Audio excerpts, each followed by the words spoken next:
Monday, June 6th, which happens to be the anniversary of D-Day, when the American troops went into Normandy to try to end World War II. And I'm here at Pearl and Ike Olshaker, my parents' apartment. And our cousin Margie Solnick has agreed to interview my father about all of his war experiences and who he met along the way, and whatever he can remember. Okay, so presenting Irving, known as Ike Olshaker. Hello, Ike. Hi, Margie. Well, you know, I've heard some of the stories that you've told me over the years.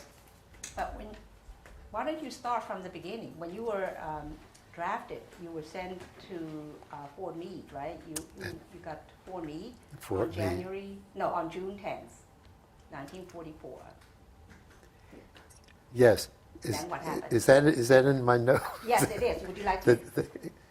Well, just in case Okay. I need it. And You said you were there only a couple of days, yeah, no more than a couple of days. but they did give you a medical exam. They gave me a medical exam. The And only what happened?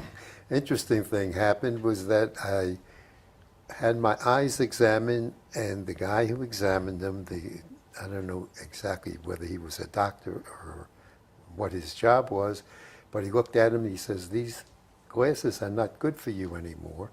He says they won't work, and he took out a little hammer and he broke the glasses, and he said, "Come in tomorrow morning, we're going to give you a new set of glasses."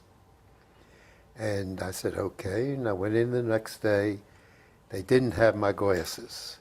I think I was there a couple of days, and then he told me, when you get to your new assignment, they'll have 2 pair of glasses for you with metal rims. However, I went down every Monday, I think it was, for weeks and weeks, and I never got my glasses, and I forgot about them. And Did they tell you why? that They was the didn't have end. Never got them. Went down all the time, and they never did give me any glasses. So you went through the whole war without your glasses. Yes. And should I How tell much- the story now of can I hop Uh-huh. ahead, way ahead, when we were up in the mountains, and I was sitting up there. It was after the weather had changed, so we're going to have to go back to the bad weather. But it was after the weather had changed, and it was a beautiful day, and we were up in the mountains, and I was lying down, and my friend Norman Panagos was sitting behind the gun where we were sitting in there, looking down into the valley, and it was just beautiful. And all of a sudden, a lieutenant came over who I had never seen before, never saw him again, by the way, came over and he said to Norman, "Look down there at those guys, shoot them." Norman looks down there, down into the valley. He says, "I can't see anybody down there." So he says to Norman, "Let the other guy sit down there, that's me." So I get behind there. "I'm sorry, I can't see anything." So the lieutenant sat down behind the gun and he started shooting. Every 3rd or 4th bullet was you could see, I forgot what it's called. Tracer bullet, and you could see it. And we see these guys running back into the camp, into the place where they came out of. And he looks at me, and I looked at him. He says, "How come you couldn't see that?" I said, "Don't ask me. They broke my glasses." But anyway, that was the first and last I've seen of that officer. But Now, where was this? Do you remember where? Was that, no, all I remember that it near was Ger- that it it was in was Germany. it was spring, and it was up in the mountains, very high, and we were looking down into this valley. We saw them running back into their house or whatever it was. That didn't cause any problem to us. Didn't cause any problem to them.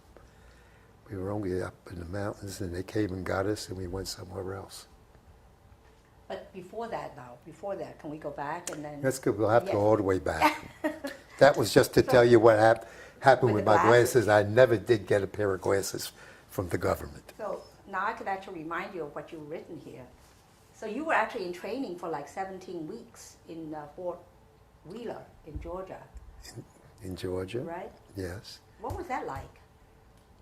Well, we were trained in heavy weapons. That's machine guns and mortars. And it was long training. You had to learn how to clean and use heavy machine guns and how to shoot mortars. If we were going to go into heavy weapons things, so every fourth in groups you have A, B, C, D. D would be heavy weapons. Then you go G, H. All the rest are just infantrymen that shoot With rifles. rifles. But every fourth one was heavy weapons. I see. I was in heavy weapons. And actually, I didn't have to shoot mortars at all. All we were heavy weapons was machine guns, water-cooled machine guns. That's what Norman and I had. And we had to carry several other guns. I think I listed them over there for you, that we used because when we couldn't carry the guns, the heavy guns, like we had to go somewhere, and then we'd go on a Jeep, go someplace. But if we had to march, we couldn't take the heavy weapons with us. And I think the same happened with the people who shot the mortars, who were also in our company. In other words, they had we had. Oh, you have to excuse me to get the words out for the guns that he and I had to carry. Norm and I always had a pistol on our side, and we also had to carry a semi-automatic. Are they rifles or they? It was a rifle, but it was semi-automatic rifle that we carried, which also has another story I'd like to tell about. Yes. At the beginning, when we were starting out, we were taken up north from. I'm having trouble. You were already in France. You were already in France at the time. No, we didn't get to Oh, France. We were in Belgium. Belgium, okay. And we were in Belgium, and we were going to see what was up north, to see whether the Germans had cleared out of Belgium. And we were marched up this road, and and when we got near the end of this road, there was trees on both sides, very, very heavy. But there was a highway in between them.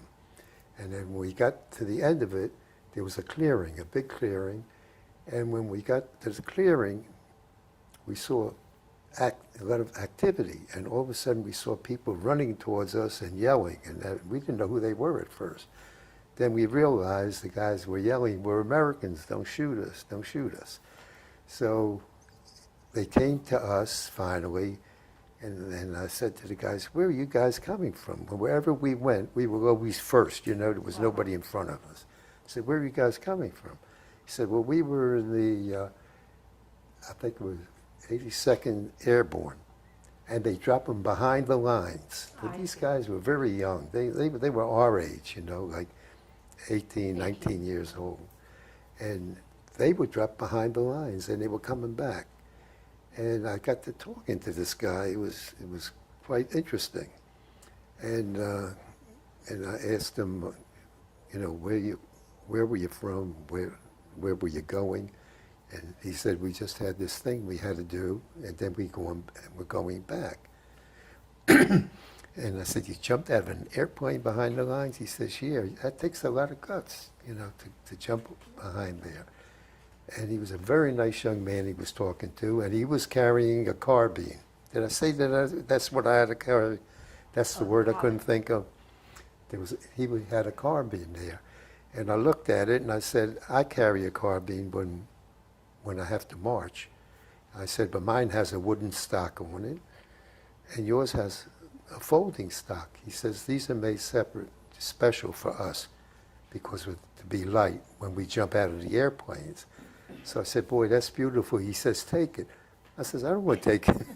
I don't want to take your gun. He says, yeah. He says, take it. He says, it's a good, it's a folding stock. It's very easy to carry. I said, well, I have a carbine. He says, yours is heavier. It's got a wooden stock. He says, throw it away.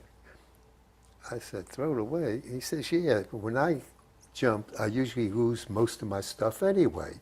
He says, here, take mine. It's for me. I said, thank you. So he gave it to me, and I threw away my gun, and for the rest of the war, I carried a carbine with a folding stock, which was much lighter than my friend Norman had to carry. He had to carry a heavy one. It's the only one I've ever seen over there, and that was for me for the rest of the war. So you were very lucky. I was lucky Yes. to get it. That was very helpful in the long run. Now, do you remember going over there at first is to Scotland when your boat, Queen Mary, took you from New York, Yes, Scotland, Scotland. and then Got off, we got on a train, Train? took us all the way to the south, I see. to, what is it, Le Havre or someplace there, and we got on the boat. They fed people. They didn't feed me. Because No. Yeah, how was that situation? Can you talk about it? what? The food. Well, the food there that they had, the boat that took us across did nothing but except take American troops across the thing. I went down there, and we all sat down in this big place, and I looked at the chunk that they gave you, this bowl. I walked out. Oh, So I just waited till we got over to the other side, and we got off the boat, put us on trains, and took us up into Belgium. Belgium? Belgium. So you didn't eat on the boat, you mean? I didn't eat a thing. It looked like slop to me. I couldn't understand how they were eating it. So I waited till I got up in Belgium, got something to eat. And in Belgium, you stayed there, how long do you remember? Because there was a family that sort of... No, in Belgium when I first got there, I wasn't with my company yet. Uh-huh. But they fed us that night and gave us blankets and things. It was extremely cold, the coldest night I've ever experienced. And in the morning, we saw the lights down there where they were cooking, the food. And everybody jumped up and ran down there. And we sat there, they gave us eggs and food. Then they also gave us papers where we should go next and how to go. And the next day we left and we walked towards where they told us to go. And that's where I joined my outfit the first time. Oh, for the first time. So you went by truck, in other words, the army transport. Like, you didn't march there. You didn't go. I really forget how I got to the place. I remember walking a good distance. And I remember seeing my friend Norman walking. He was walking at a different angle than me, but we were both walking towards the same place. And when we got there, and well, unfortunately for both of us, we looked kind of alike. If you look at if you see the pictures in the back Yes. on the table, we look somewhat alike. And, So you became friends then? well, I had met him before, and his daughter wrote that Norman mentioned meeting me in the United States. In South Carolina. In Columbia. So That's right. how you must be very hungry when you got to Belgium, because you said you didn't eat on a boat. On the boat, I forget. On the boat was one thing. This was on the train coming down. Yeah. There, I didn't eat anything, and I didn't eat anything on the boat going across. I'm talking about Yes. I ate on the Queen Elizabeth, Elizabeth, but on the boat going across, I didn't eat I see. anything. But how was the food in general throughout the whole time?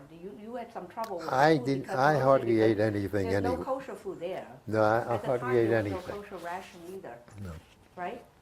So how did you manage? I have no idea. I was You had very to- thin. Did you I not have to didn't trade weigh food with anything. people? Trade food? Huh? You had to trade. Well, when there was food around, when you had to stand in lines where there was food, people used to get behind me because sometimes there was steak and things like that, and they would trade me like a piece of pineapple for a steak or something like that. Uh-huh. But that was in training camp too. In the United States, they used to get behind me, so they would be able, Oh. when they had good stuff, they would get steaks and stuff. I see. Yeah. Can I ask too? Yes, Yes. Okay, your uncle, can you hear me? Your uncle's a rabbi, and he told you didn't have to keep kosher when you went over there, didn't he? He told me And what I happened? didn't have to keep kosher, but not to eat anything from a pig. Okay, so. But you could eat- but you could beef eat- and other things, but you could not- eat meat. Right, you wouldn't eat pork. Right. You shouldn't eat But pork, but you could eat from a steak, meat. yeah, a Yes, steak like from steak. But from a cow or something like Uh-huh. that. So did you do that? Well, I didn't do it, and one time when I finally, actually, it was the first.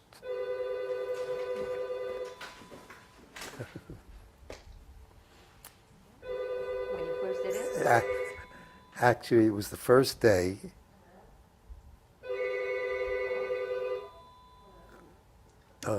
Can we take a break now? You think? Yeah, The question was about food. yes, My uncle told me, can we start right here? yeah. My uncle told me that, if you had to exist, you could eat unkosher food, but nothing from a pig. It had to Okay. be from a cow or something like that. But anyway, I went over and it didn't bother me much. And an older guy, for some reason, came over to me one day and said, "You never eat anything. Why don't you?" And I told him the story. And he says, "Well, wait until we get a good steak, and I'll go up there and get a potato and a steak," and I forgot where I was at the time and everything. He says, and you really should start eating some food because, you're thin. I says, okay. So I waited, and he brought it over to me. When I say he was older, he must have been maybe 25 to 30, years old. Right. So he brought it over to me. He says, "Here, try this. This is a good steak and everything." So I put it in my mouth. I start chewing. I couldn't swallow it.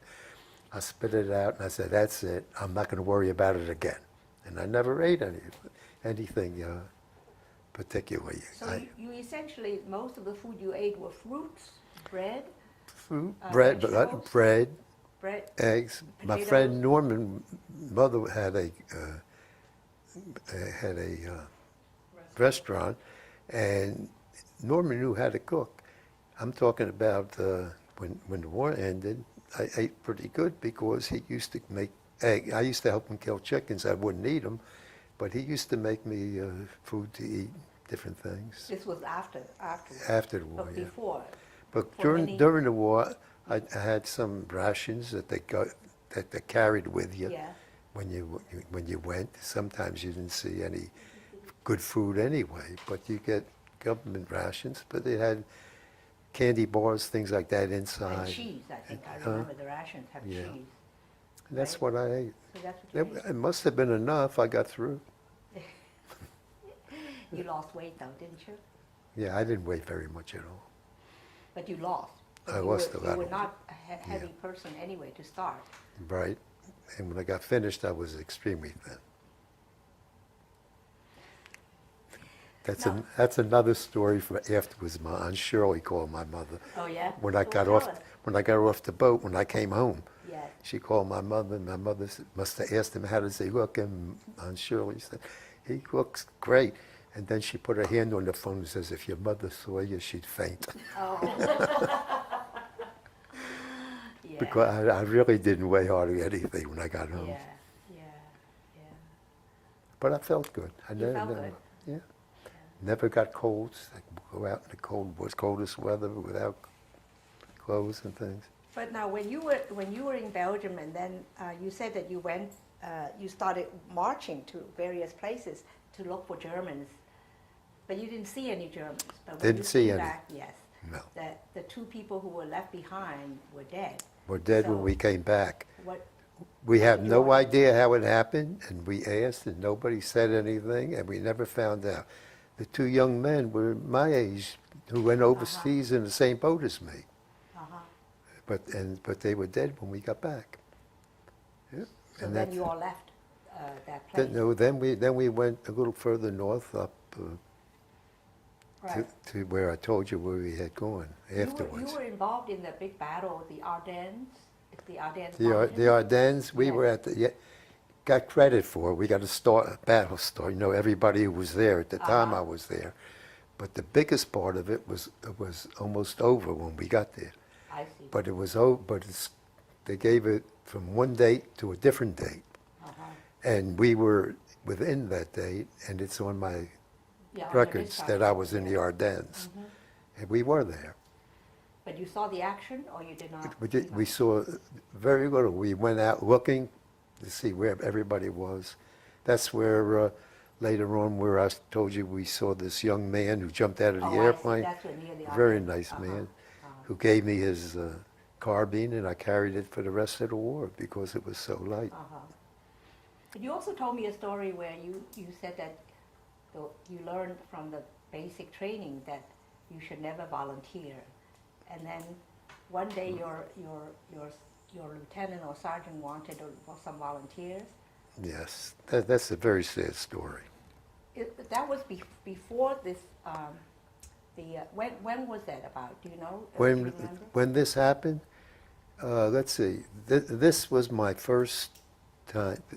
The guy who really taught us a lot, his name was Joe Meadus. You would like to have a picture of him. There was only one picture. Everybody looking for it, but I already had put it away the day I see. what happened. But what happened is that we were getting ready after we finished everything in Belgium, and we were traveling south. We were going to go over. We were going into after Belgium, France. We were going to go into France. Anyway, all the jeeps and the cars and other kind of vehicles were lined up, and I don't know how many there were. There must have been maybe 30, 40 Uh-huh. jeeps, trucks, and everything else. And we came to a stop at the road because he couldn't get through. There was a roadblock. So Joe Meadus was one of the first people for some reason in the line, and the line went way back. And he came back there and he says, "We need some help here to get the roadblock unblocked." And he says, "Well, how about some volunteers?" And he went all the way up the line and everything, and nobody volunteered to go out there and lift up the thing. We were all sitting in jeeps and trucks. So finally he came back. He says, "We want somebody to volunteer," and nobody would volunteer. He says, if nobody volunteers, I'm going to pick a few guys to come out and help me. I'm going to do it myself, Joe Meadus. So he went and he picked two guys. And they went up there, and in 1 second, they picked up the first thing, and it blew up. It was booby trapped. Uh-huh. And the three of them died in one scream. It was just that fast. Never forget it. Because our medic, what's his name? He says, "I couldn't run up there." He says, the scream was so bad, Oh. to run up to help. He says, but it didn't do any good. They died immediately. Yeah. So that was Joe Meadus, and he was very big help to us while both of us used him a lot to learn something. But that wasn't the first time you saw things like that happen? Was that the first time that you saw? That I saw That kind of thing happen? that kind of a thing, yeah. I mean, the two guys were dead when we got there. And going up north, when we saw the soldiers coming back, we didn't see anything bad. This is the first time we saw anything that bad. That was a terrible experience. Now, one of the things that I read about was that there was a train station that was very heavily hit all the time. The Ham station? Do you Ham, remember that? yeah, Ham was the worst place we were ever in. Why? It was a long story, and to tell it, how it happened, the whole thing. Norman and I, how can I describe it? We came upon this city. And the city, you could see on the right, there was a very big railroad bridge, going across on the right. On the left, going towards the city, was a car bridge, a bridge that cars could go over. Started way back and went all the way up. And we all gathered out there, and there was some shrapnel coming in, but it wasn't hurting anybody. If it landed on you, you threw it away. It was coming from far away. So we all gathered on this plain behind the city. And they came and told us what we were to do. Well, we had two heavy machine guns there. They told me and Norman, you go over and go with the riflemen.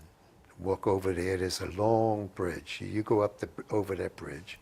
Go with them. He says this other one, machine gun, was going to go in, not us, not me and Norman, but the other machine gun was to go in.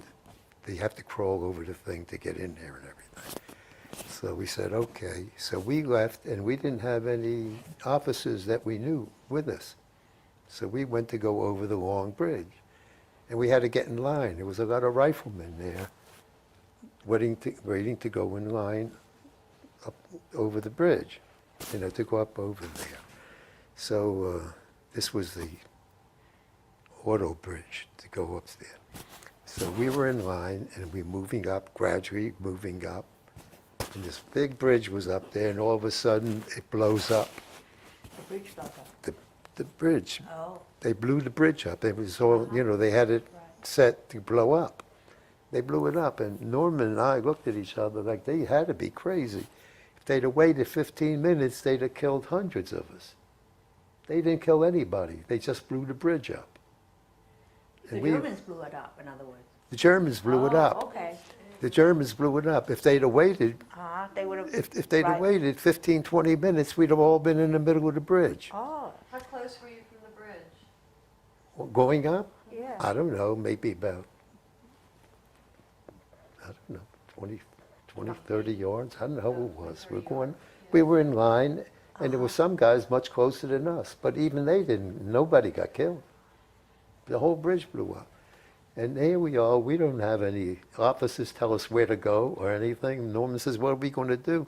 I said, well, let's go back to where the other guys went in, And that's what we did. And we're carrying these big, heavy machine guns, He's carrying one, not part of it. I'm carrying the other part. And we go back to we go back and we crawl over the bridge and we get in there. And they decide we're going to go out into the city. So we all got ready and we all went out into the city and we made a turn at the first street. We were outnumbered by the Germans. It must have been 50-1. There were so many of them out there.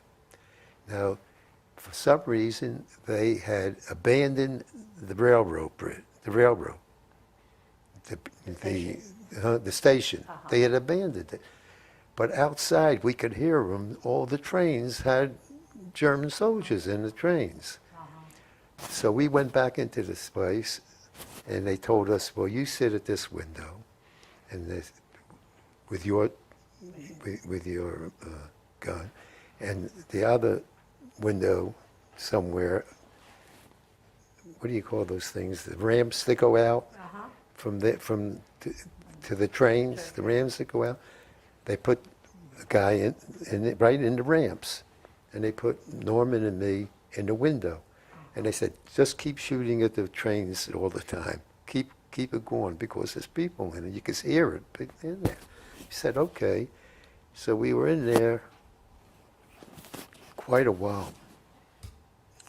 And all of a sudden, I don't know how long we were there. We were there for hours. And we're shooting, and the others are shooting. And they came over to us and said, that, Norm, you and I take your gun over to the other window. I said, why? He said, come on over. So we go over there, and the other window, where the other machine gun was, we had two machine guns, the 3 guys are dead in there. A shell came right in there. So I said, what do you want us to do? He says, well, they're going to clean it out, and you guys go in and put up your gun. I said, well, they just put a shell in there. Don't you think they know what they're doing, that they're going to do? He said, they were lucky. That's what the guy told me. They're lucky. So he says, what do you want to do? He says, well, you set the gun up and keep shooting at the windows. So we had to do that. 3 guys were in there, had the our other gun. We had 2 guns. Right. All 3 were dead. The 2 who shoot and the guy who carries ammunition. And they cleaned it out. And Norman and I went in there. We were there for 3 days. For 3 days. We were there 3 days. We didn't eat. And came down. Orders came down. No sleeping. Well, how can you go 3 days? You were just manning this gun for 3 Guns, days. yeah, in there, and all we were doing was shooting. You were shooting. Shooting at the cars that were in there. You know who was on the trains?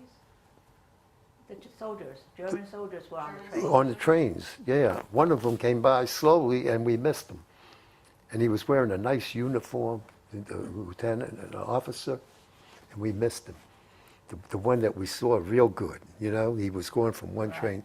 But usually we didn't see anybody. They were in the trains, you heard the noises, and you were just shooting to keep them from coming into our place. I see. We were there for 3 days, and there were so many, I don't know how they did it, but there were so many bodies in that dead body, American soldiers in there, all over the place. And all of a sudden, we hear someone yelling and screaming, and these young guys came in. Everybody looked like they were 7 feet tall. They say, okay, guys, come on, we're taking over. Come on, guys, get up, get out, go over there, go in. We're taking over. All these young guys came running in. Well, you were a young guy. They took You mean over. other Americans? Americans came in. Replacement, like Yeah, replacement. and you could see these guys. I mean, they had the prettiest uniform. They were young, tall, handsome, good-looking guys. Come on, guys.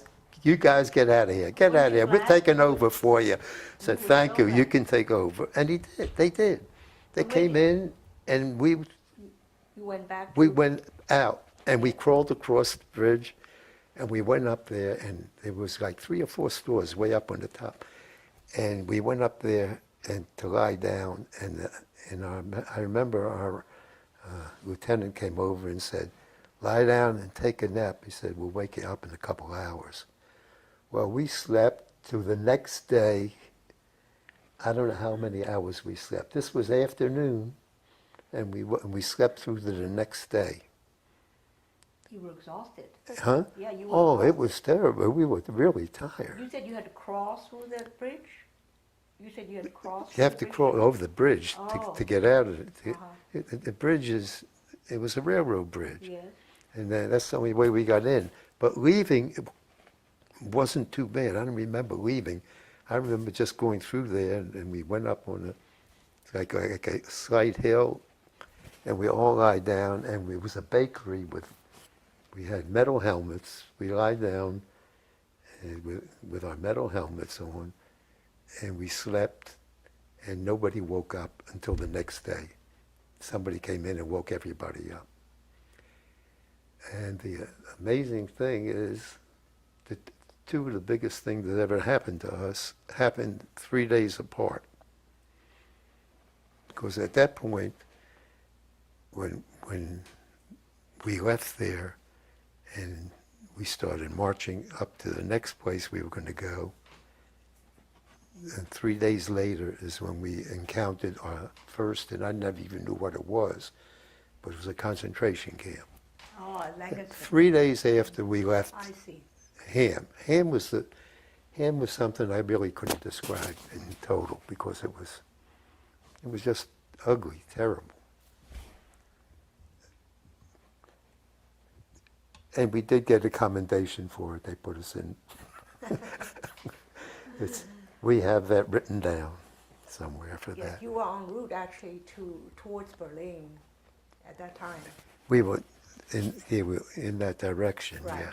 But the next place we went, we were walking down the road, which I found, now my memory is different maybe than other people, but we were, Yeah, just say you could, when it comes back on, is it on? Yeah.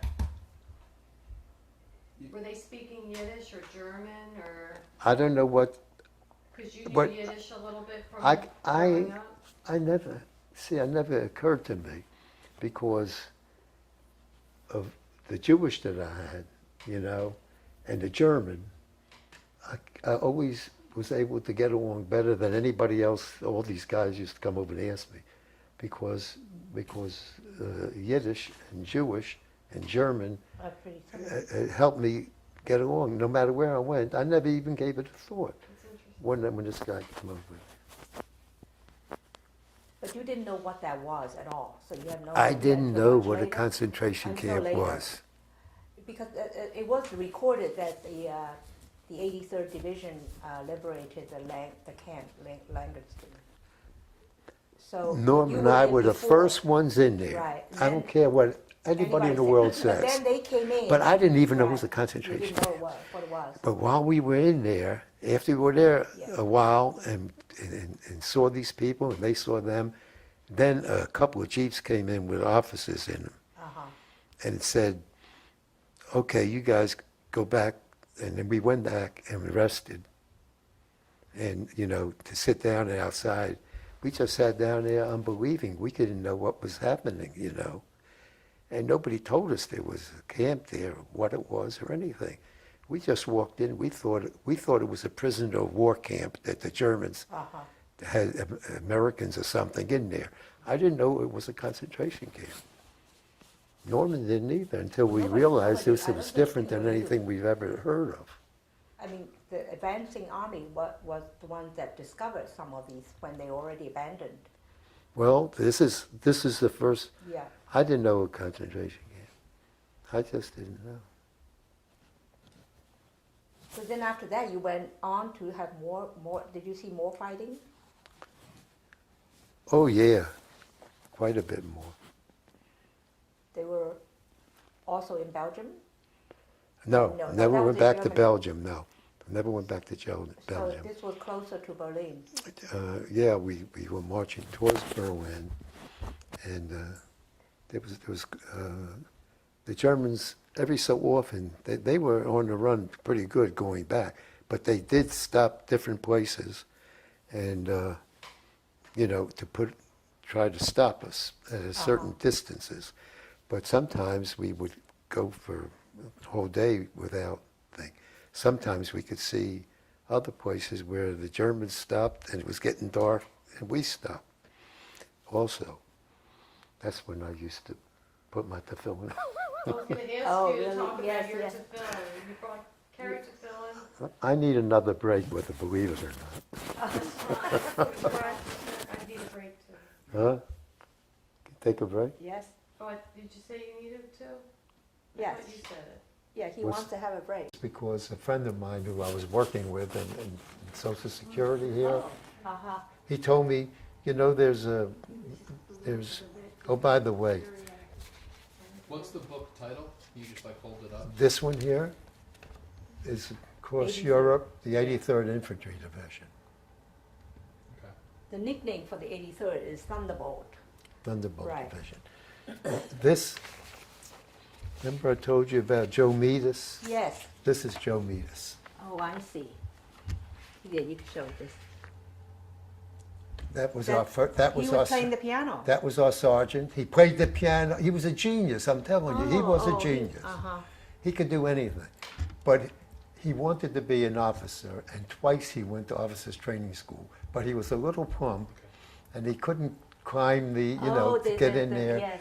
He couldn't Couldn't pass pass the required. requirements Physical. for physical. Uh-huh. But he was as smart as can be.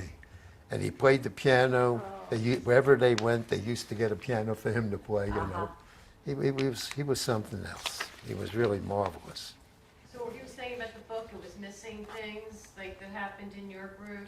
In our group, they never mentioned in Yeah, this right, book that right. we went in, they never mentioned that we went into Langenstern. Never mentioned it. And it was the second thing that they completely missed in there also. So I put away the book Uh-huh. and I stopped reading it.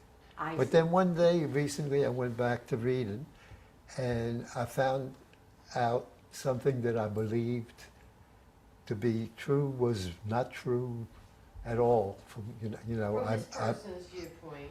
Hmm? From this person's viewpoint? No, the thing that happened afterwards, that when I thought what happened, and I'd have to tell you how it happened, is that we were taken to a city. And when he came there, we came to the city, it was a beautiful town. Uh-huh. And it was like a lot of other cities. It was like a mile long, but it was only like 1 or 2 blocks wide. It wasn't It's a wide, little. but yeah, but it was long. And we went through there, and like other cities, it had a church in the middle, and with a graveyard, where Yeah. they buried their people and everything. So when we got to this town, we started walking in it. We walked to the middle, and they told us, me and Norman, set up the gun in the middle, right in front of the church. And we set the gun up, and there was some riflemen there, not from our group, but we didn't know who they were, but other riflemen were there, who I guess were in our area, in our outfit, but we didn't know who they were. And there was a few of them just in the back, but most of them sat in the churchyard where the tombstones were. And Norman and I were up front. So we're sitting there and we're looking out and we see all this activity. In front of us it's green grass, there's nothing in front. But in the distance there's the trees. And we hear the trees and we hear people in there. But before that, we were sitting there, and all of a sudden we hear a machine gun fire, and it's coming from our right. And we look down to the right, we don't see any machine guns. And we yelled to our lieutenant, I said, there's something happening there, they're shooting at us, I don't see where it's coming from. A little while later, we look out there, but not to the right, but a little further out to the left, and there's machine gun fire coming. And they said, and we looked out again, they said, well, that's a tank. And it's going towards the woods. And they were shooting at us, but it was going towards the woods. So we called up and we told our lieutenant that there's a tank out there, and it's going towards the woods. Well, we just yelling. We don't know what's going on. But we're sitting there watching all this. Next thing we know, the tank turns around and starts coming towards us Oh. from back. And we're the only ones back there, and a couple of riflemen. I said, we yelled at the guy behind us, to our lieutenant. There's a tank back there, and it's coming towards us. What do you want us to do now? Should we start running? We don't hear a thing from them. And it's getting closer. And next thing I know, an airplane comes. The only time I've ever seen an airplane. And this tank is getting closer to us. And this airplane dives down and destroys the tank Wow. right in front of us. And I turned around and I looked back there and I said, that's marvelous. I said that, our lieutenant called up and ordered an airplane to come and And destroyed the tank. I believed that until a couple months ago. I believed it all this time that he had called up and ordered a plane. And because all we could see was us and the people on the right and on our left. Well, I take out the book and I'm start reading it, Yes. and I was all wrong. And for 50 years, 60 years, I was wrong. It was an Well, what American happened? tank. This is what I found out. Huh? Yeah. What I found out was that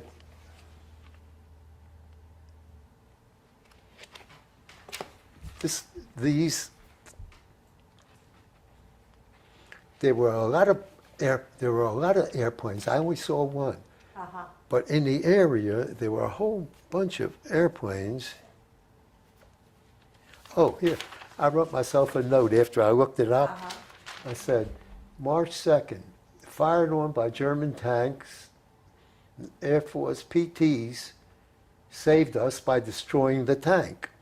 Now, in 2010, I have discovered that the planes that saved us were in the area as part of a 5-squadron of TPs, 14 tanks and half-tracks were destroyed. I didn't see any of them. Oh, you But just this saw is that one. these are the Uh-huh. ones that came down and destroyed that airplane. That The tank. the airplane came down and destroyed the tank that was almost on us. We only saw one tank, but the place was full of tanks. Either way, they saved your life. What difference does it make? You're lucky. Who told them to? Oh, I thought it was just amazing that for 50 years I was wrong. I was completely wrong. Minor I detail. I thought our lieutenant had called up and ordered the plane to come Yes, out. But you never heard from the lieutenant. You kept calling him. Where was he then? They were behind us They in were the behind you. churchyard. I see. And I thought he's the one who called up on the phone and ordered it. Well, maybe they did. I mean, they were looking at the time, you know, they were going to all these different, they were trying to eliminate all these tanks. Maybe the lieutenant said, hey, there's a tank at this coordinate because of where you It could very well have been Yes, right. yes. It could So very well have been right. You may have Right. assisted. But there were Right, planes They there. never told us. But the planes were there is the fact that you didn't know. There were many planes there. They were looking for tanks. I only So- saw one plane. Right. But in the next group over, Yeah. look at all the people who were there. I couldn't believe that this was a very big Operation. Right. operation, Oh, very yeah. big. Well, that's why. But you all know, I knew was our little area. you know, every little detail of what happened is recorded. So there's a lot of material one can find out about exactly how everything was coordinated. But you weren't told everything, you know. I wasn't- Of course, you I weren't assumed told it everything, yes. more than Right, different right. than it was. But That when was a I close I call. went back to this Right. after all those years, and I happened to read this one chapter in But here. how did you feel? You must, I mean, you thought the tank was coming toward you. I thought I was gone. Right. I really So did. you And must be- Norman and I looked at each other and said, there ain't no place to run. They were behind us in the churchyard, and they were just going that way. But the strangest thing is when we first heard the first shots, and we looked over, there was nothing there. Right. We didn't know it was on a tank Right, the going tank to was coming, yeah, yes, yes. What country was that in? Germany. That's Germany, they were already in We're Germany by going then, yeah. going towards. It was in, you said it was in May already, right? May? I don't know. Yeah, it was in May, so it was close to, It was. you were close to getting to meeting the Russians who were going to get into Berlin. You remember meeting the Russians, you said? Yeah, but I met the Russians. Yeah. Well, Yeah. how did that happen? Well, what happened is that when we got towards, what river is that? The Elbe River? River Elbe? The Elbe River? Yes. We got near the Elbe River, and I have a lot of pictures taken out near the Elbe River there.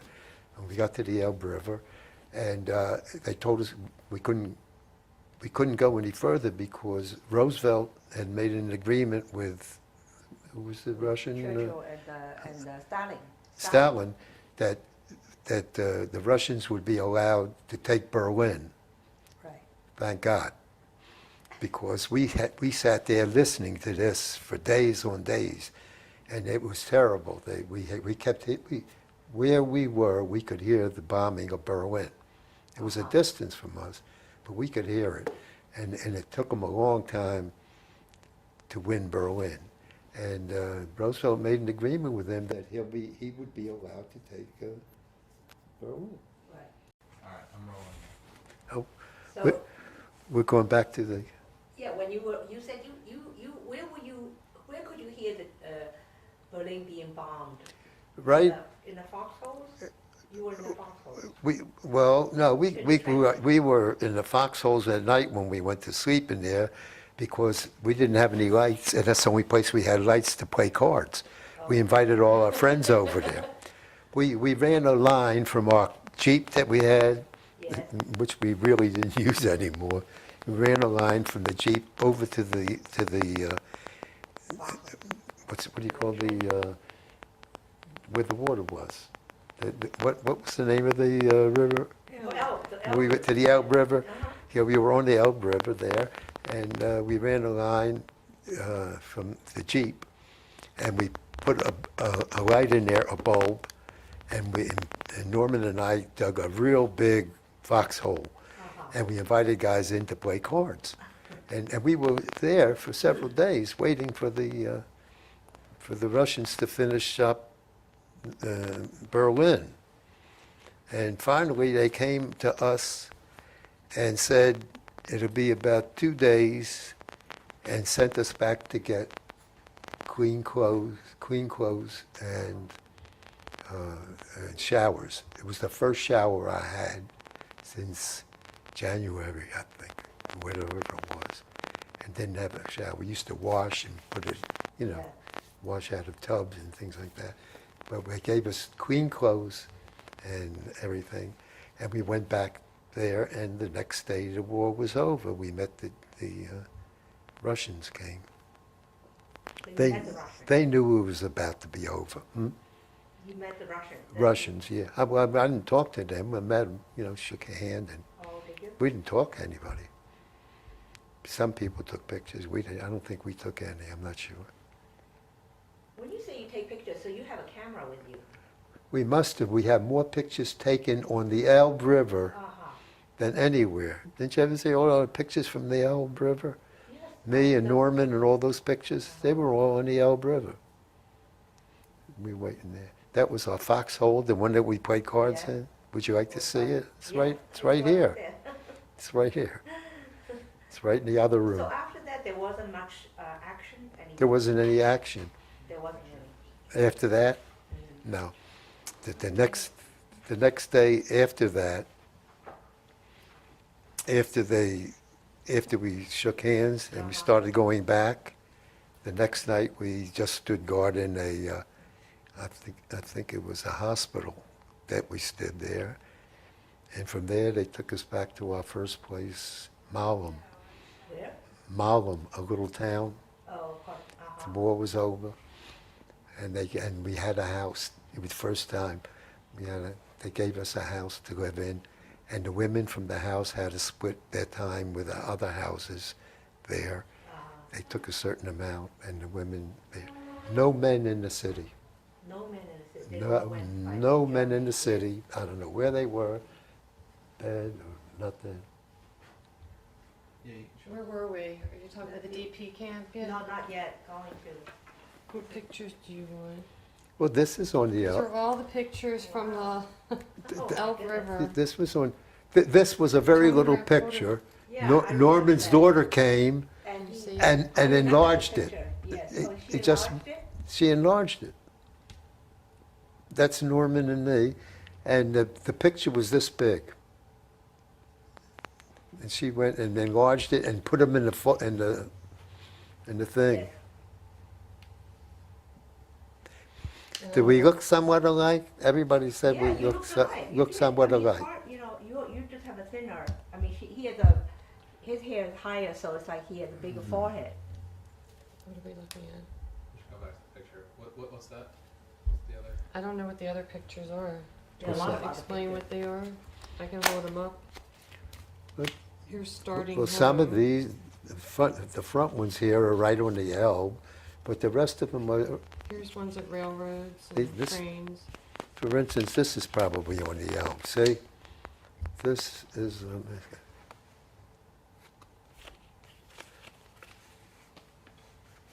no, this wasn't on the L. This was our company. They're really little. I don't know I if you can see them or not.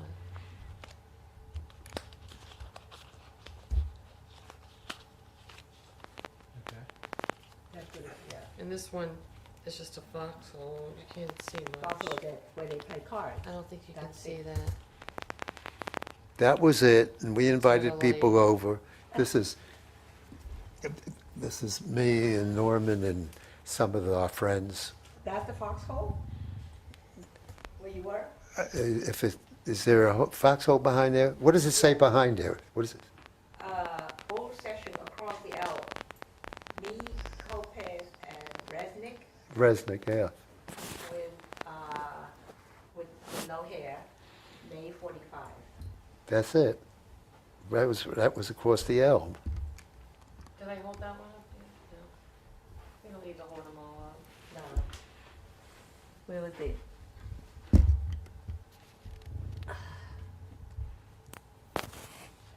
Oh, yeah. You showed me some pictures before, but you never saw me all these. I have so many Yeah, we pictures. should scan these in. You know, I have a scanner now.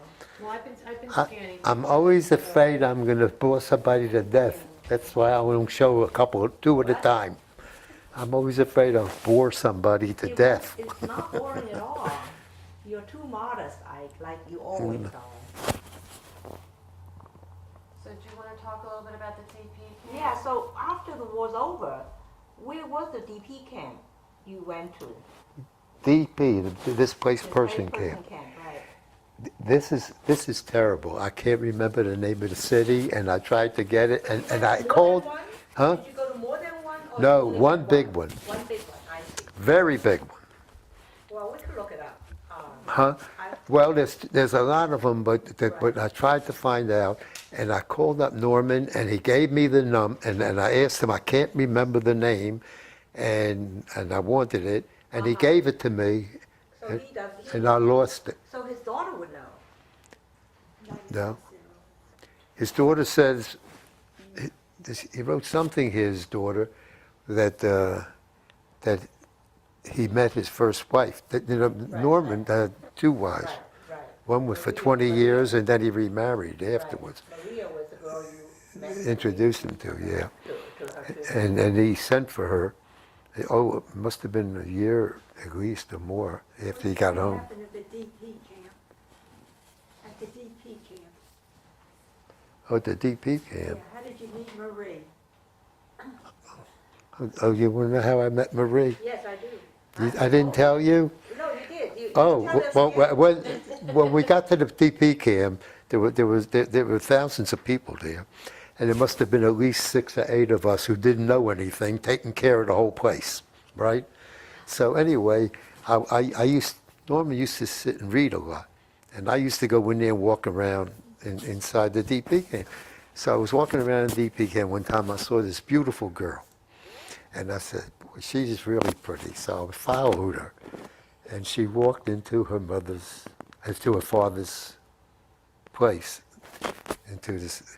Anyway, they went in and closed the door, and I knocked on the door, and the father answered. And he said, yes. And I said, I'd like to talk to you. So I went in and I talked to him. I said, they have music, some singing and some dancing. Like a concert. Yeah, at night sometimes in the place. He says, I'd like to take your daughter to take her out to go there. She must have been about 16, 17. We were 19. Right. Maybe she was 18. So he says to me, are you Catholic? I said, no, I'm not Catholic. He says, what are you? I said, I'm Jewish. He says, my daughter has to go with a Catholic boy. I says, all right, thank you. And I start to walk out. I said, you know, my best friend is Catholic. I'd like, maybe I should introduce him to her. He says, well, find out. So I said, okay. So I went back and I saw Norman. I said, Norman, I really met a pretty girl. He says, I said, I think you ought to take her out. He says, why don't you take her out? He says, her father won't let her go with me because I'm Jewish. He says, well, what do you want me to do? I said, how about if I bring her over tomorrow for you to meet? He says, okay. So I went back the next day and I brought him to they started going together. They really went together for a long time. In fact, even when we left there, she went with me and Norman to the next location we had to be in, the next, another town somewhere. Oh. She went along with us. And she and Norman went together for quite a while till he went home. But she's from Hungary. She's from Budapest. Budapest. Her father was chief of police in Budapest. So They did she had speak English? a lot of money, huh? She spoke English? Did she speak English? I don't remember what she spoke. But it's a Norman. I got along but for everyone because everybody there learned to speak German and I spoke Yiddish and this. And when I was in France, they came to me because I had a few years of French at the time, and I was one of the few who could speak French. I got along, talk with anyone over there. I don't know how it happened, but I just did. Got along talking well. But Norman couldn't speak any German. But anyway, when he started going to Maria, they both learned to talk each other's. But then Norman, strange things happened after that. Maybe strange things happened afterwards.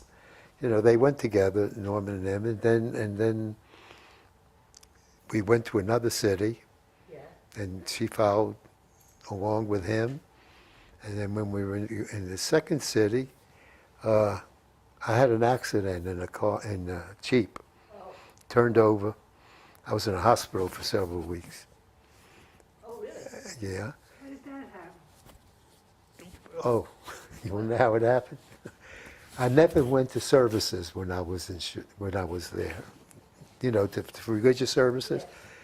Never even thought about it. And a guy came over to me one day and said, would you like to go to services? I said, when? He says, Sunday. He says, they told me if I could get two other ones and myself, the four of us, we would all go to religious services. So he says, can you be here Sunday morning? I says, yes. So Sunday morning I got up and I got in with him, and I met another guy I'd never seen before, and all of us went to service, and they got a Jeep. The Jeep driver was an Italian fella.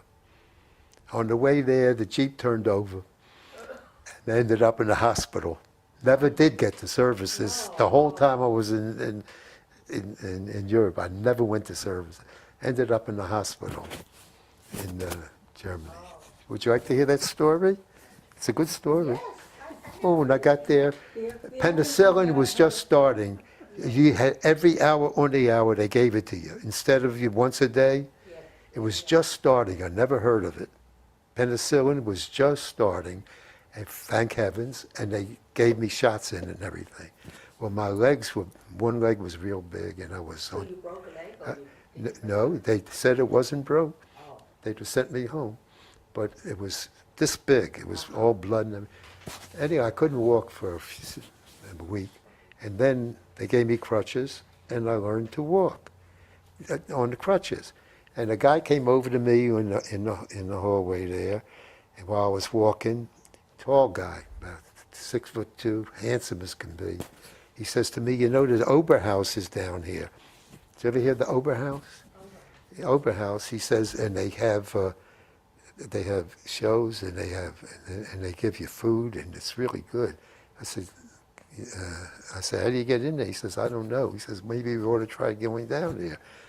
So we go out of the hospital on crutches, and we both go to the street that runs by there, and we're walking down the street, and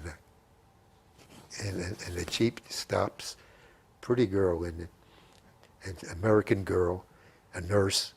And she says, "Where are you guys going?" We said, "We're going to the Oberhaus." She said, "Well, hop in. That's where I'm going." So we went and to the Oberhaus. We got in there. They fed us whatever you wanted. Where is our list of people? You have to give me one moment. Where up there? Do you have it, Earl? What are you looking for? You mean where this The Oberhaus. Where the hospital was? Yes. Oh, can we take a Hope, Ingrid Bergman, Larry Adler? I don't know if you know who these people are. Yeah. These famous movie actors and actresses were down there, and they fed us. And the next morning, we got up and we went back to the hospital. Where we walked in, they were waiting for us. They say, "Where you been?" We said, "We went to the Oberhaus." You went overnight. We stayed overnight, and they gave us a place to sleep. They fed us. They said, "Well, if you think you're healthy enough to go to the Oberhaus, you're healthy enough to go back to your unit." Well, we're on crutches.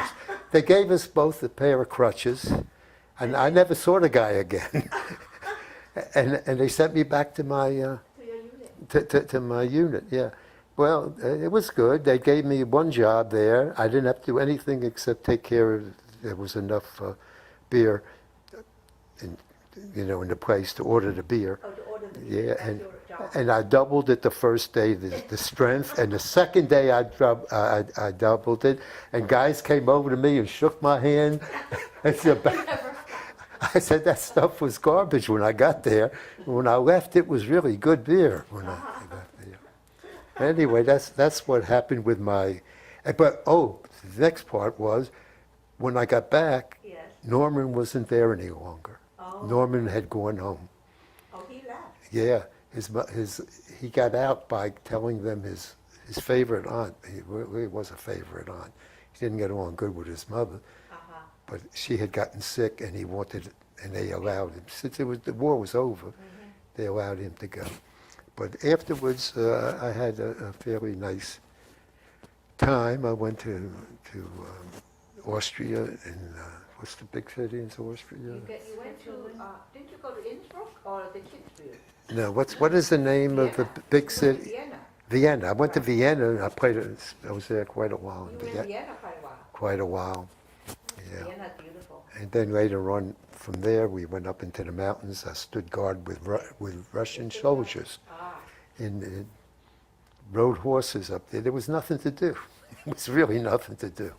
Yes, because you weren't sent home till you were back. I think it was June 3rd, '46. So you had the war was over. Yes, for a whole year actually. Almost. It's over a long time. Right. I spent a lot of time in Vienna, Right. and they didn't give me anything to do. When you were in Vienna, where did you stay? What kind of place was it? What kind of place did I Yeah. stay? One place we stayed in, I didn't find out until we left, was once a mental institution, Oh, but they gave us each a room. They just took over. I didn't even know what it was until I left. Uh-huh. But originally mental they said it was made for the mental, but I stayed there. I stayed there over New Year. New Year's. I was over there. Oh. I went to a party New Year's in Vienna. When Vienna New Year is famous. It's supposed Vienna was nice. Yeah, although it is right after the war, so I don't know what they did. Yes. And then did you go elsewhere before you? After Vienna is when we went up into the mountains in Austria. The pictures of the little girl there who Yeah. taught me how to sing and everything. It was nice up there. Didn't have any work to do. It really didn't have anything. We were theoretically standing guards with the Russians. We were friends with them there, and Right. they used to come by on horses, and we used to ride their horses and things. But we really didn't do any work. But when you finally came home, you took a boat, and where did you leave from in Europe? Did you have to go to Italy to get the boat? In Europe, I had to go, where I got the boat from? Yes. Well, I was in a cattle car, you know those big cattle cars? All the way over, and then we went on and then from there we got on a boat near England, across from England somewhere. We got on a boat and took us straight home from there. Oh, from England. Yeah. I didn't remember that here. I have pictures I have a whole set of pictures of coming home. You do? Yes, I think. I do have them. So overall, I think I have them handy. you're gonna wrap up now, right? Yeah, but I'd like you to sit over there for the wrap-up, just so you can get in it and a little bit. Director, yes. And then when you came home, how long before you met? No, I thought one thing that was very interesting, I enjoyed the Army so much that when he came home, on the way home to his mother's house, in the car, Yeah. he threw his jacket out the window, his blanket, whatever Army issued him, he threw out the window. Really? He's Did you? lucky he came home with clothes on. Well, there's a reason for that. I was very angry. Oh, When I came in there and they gave me my discharge papers, yeah. and I was at Fort Meade, I Yeah. said, how do I get home? They said, that's up to you how to get home. I said, what do you mean it's up to me? How am I going to get to my house? Well, that's up to you. I got so mad. Yeah. They were After- just gonna. You know, you Throw see you these out guys the coming camp, back that's it? from Europe now. I mean, Wow. from everywhere. I When they didn't come know that. back, they got airplanes and they got children and they got everything. And here I couldn't even get a ride. So a guy gave me a ride part of the way home. I had to walk distance after I got to Washington. But a guy gave me a ride most of the way there. On the way home, I threw away my shirt. When I walked in, I didn't have shoes. My mother, I knocked on the door, my mother answered. All I had on was a pair of pants and a T-shirt. Really? And a box of pictures. Oh. That's all I had. That's all I knew. When I you was came- so mad that they didn't give me a ride home. Yeah, that was not good. I'm shocked. I'm shocked. No I didn't know. cell phone either to call anybody. They didn't even give you a dime to call on the Right. payphone so you could get.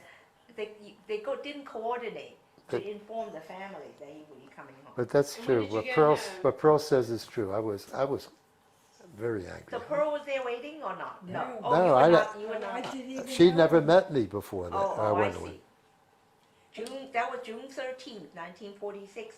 June 17th, you were discharged from Fort Meade. So June 17th, you got home. 46. And when did you meet again, or you met before? Just right after I got out. Right after he Went got to the out, Jewish Community Center. he went to the Jewish Community Center with his boyfriend, his date, and I was there with his cousin. Uh-huh. His cousin was my date, and that's how we met. I Which see. cousin? Melvin Clavin, Stanley's brother. So look how lucky I was he never volunteered. Yes, that's right. That was the best thing that happened. Right?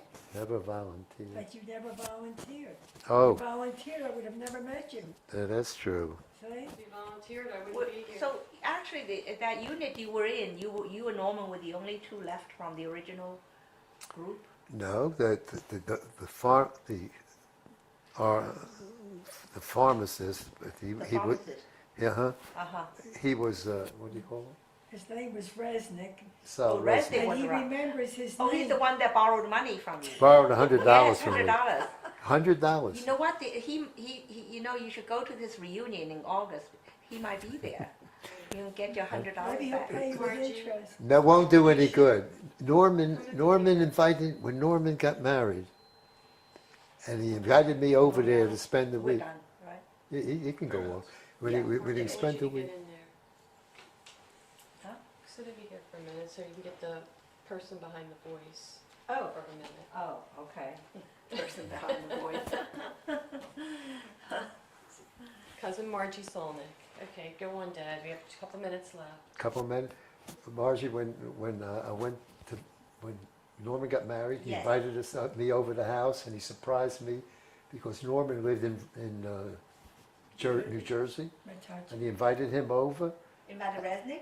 invited Resnick over, and he said, "Boy, am I glad to see you." I said, he said, "Why?" I said, "You owe me $100." And he says, "Yeah, it wasn't, money didn't mean anything then, did it? Wouldn't give it to me." Money didn't mean anything. Yeah, but I saw him once more. That, Oh, I and- see. and Uh-huh. He was You nice. remember his It was name? good to know. Yes, yes, yes.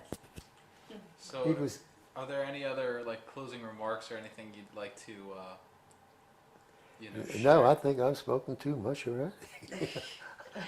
I will quit on that word. Words of wisdom. Pearl, anything from you? Now I'm going to remember all the things I didn't When say. is the reunion, The Margie? story of World What? The Or reunion, there's a reunion of his the group? reunion that you were talking about. We didn't That know was it. last year, no. Oh, I thought you said it was coming up. No, this was, remember last year I had a family No, reunion? no, no, No, I'm not talking. yours, I'm the Oh, you talking mean about- that it's reunion? 83rd Yeah, It's very 83rd, Infantry. it's August 3rd, it's in the August report. August 3rd, 2011. August 3rd, 2011. There's a reunion. Messages, you see? August 60 3rd, It's the 65th annual reunion of the 83rd Infantry Division. 83rd. August 3rd to 7th, the whole week, at the Thayer Hotel at West Point, the West Point Academy, Military Academy. And it's 83rd Infantry Division? Yeah. But Yeah. your whole division is gonna have a big reunion. I It's think the you ought to go. 65th. I'll take you. Think I ought to go? Yeah, I Yes, think yes, we yes, could all yes. go. Yeah, we could all go. It's the whole David, week. would you like to go? I'll bring the DVD. Sure. Thank you, Deb, for sharing your story with everybody. You did a great job. Who? Really, you did. Really, thank you. Did a great job. You From think here so? to Hollywood. Everything I wanted to say is still in me, so I'll still give a lot We'll other have a stuff. second chapter. Okay, we'll have to have book two. Book two. Alright. Yeah. Here's the information about the reunion. You can look at it. Good, I want to see it. Where did you get that? It's all on the web, you know. It's all online. Jack found out. Oh, He really?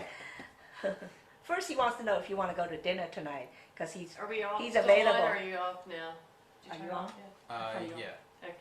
yeah, just ran out. I thought you Okay, were. fine. Okay, we're good. Now you told me to.